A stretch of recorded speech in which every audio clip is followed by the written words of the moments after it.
എല്ലാവർക്കും നമസ്കാരം. കഷ്ടം ച ഖലു മൂർഖത്വം, കഷ്ടം ച ഖലു യൗവനം, കഷ്ടാത് കഷ്ടതരം ചെയ്വ പരഗേഹ നിവാസനം എന്നാണ് ആചാര്യം പറയുന്നത്. അതായത് കഷ്ടം ച ഖലു മൂർഖത്വം ഒന്നാമത്തെ കാര്യമാണ്. ഈ ഒന്നാമത്തെ കാര്യത്തിൽ നമ്മുടെ ഈ സമൂഹത്തിൽ സാമാന്യ ബുദ്ധിയുള്ളവരുണ്ട്, അതിബുദ്ധിമാന്മാരുണ്ട്, ശാസ്ത്രജ്ഞന്മാരുണ്ട്, വിഡ്ഢിത്തം പറയുന്നവരൊക്കെയുണ്ട്. പക്ഷേ സാമാന്യ ബുദ്ധിയുള്ളവരെ എന്തും ആയിക്കോട്ടെ, വിഡ്ഢിത്തം നമ്മുടെ ഭാഗത്തുനിന്ന് ഒരു പ്രാവശ്യം ഉണ്ടായിക്കഴിഞ്ഞാൽ അത് സമൂഹം അറിയുക, അല്ലെ കൂട്ടുകാരിടയ്ക്ക് എന്നൊരു മണ്ടത്തരം പറഞ്ഞു എന്ന് വിചാരിക്കുക.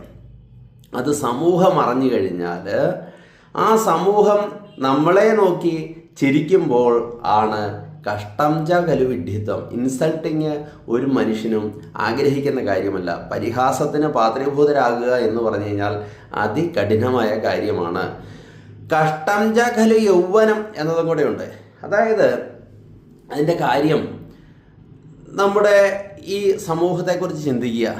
യൗവനയുക്തരായിട്ടുള്ള ആൾക്കാർ ഒരു പരിധി വരെ, ഒരു 60% കാര്യം കേട്ടോ പറയുന്നത്, ഒരു പരിധി വരെ ജോലിക്കൊന്നും പോകാതെ ഒരു നല്ല വിദ്യാഭ്യാസം, ഒരു 24 വയസ്സ് വരെയൊക്കെ ഒരു വിദ്യാഭ്യാസം നടത്തി അതിനുശേഷം അവരുടെ നല്ല യൗവനം ഇങ്ങനെ അടിച്ചു പൊളിച്ച് ചെറിയ ശമ്പളത്തോടു കൂടിയൊക്കെ ജീവിച്ച് പോകുന്ന ആൾക്കാരുണ്ട്. കിട്ടിയ ജോലിക്കൊക്കെ പോകുന്നു, അത് വേറൊരു കാര്യമുണ്ട്. സാഹചര്യം പോലെയൊക്കെയാണ് ഇതിൻ്റെയൊക്കെ അവസ്ഥ. എന്നിരുന്നാൽ തന്നെയും സുന്ദരമായ അവരുടെ യൗവനകാലം മദ്യപാനത്തിൻ്റെയോ അല്ലെ മയക്കുമരുന്നിൻ്റെയോ ഒക്കെ അടിമയായി ജീവിച്ച് കളയുന്ന കുറച്ച് ആൾക്കാരുണ്ട്.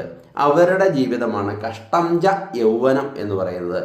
കഷ്ടാത് കഷ്ടകാലം ചെയ്വ പരഗേഹ നിവാദനം. കഷ്ടകാലത്തിൻ്റെ കഷ്ടകാലമാണ്, അല്ലെങ്കിൽ ദുരിതത്തിൻ്റെ ദുരിതമാണ് പരഗേഹം. വല്ലവൻ്റെ വീട്ടിൽ, മറ്റുള്ള ഒരാളുടെ വീട്ടിൽ താമസിക്കുക എന്നത് ചിലപ്പം വാടകയ്ക്കാകാം, അല്ലെങ്കിൽ അതിഥിയായിട്ട് അവിടെ വല്ലവരുടെയും ഔദാര്യത്തിൽ കഴിയുക, അതും ഏറ്റവും സങ്കടകരം തന്നെയാണ്. നമസ്തേ.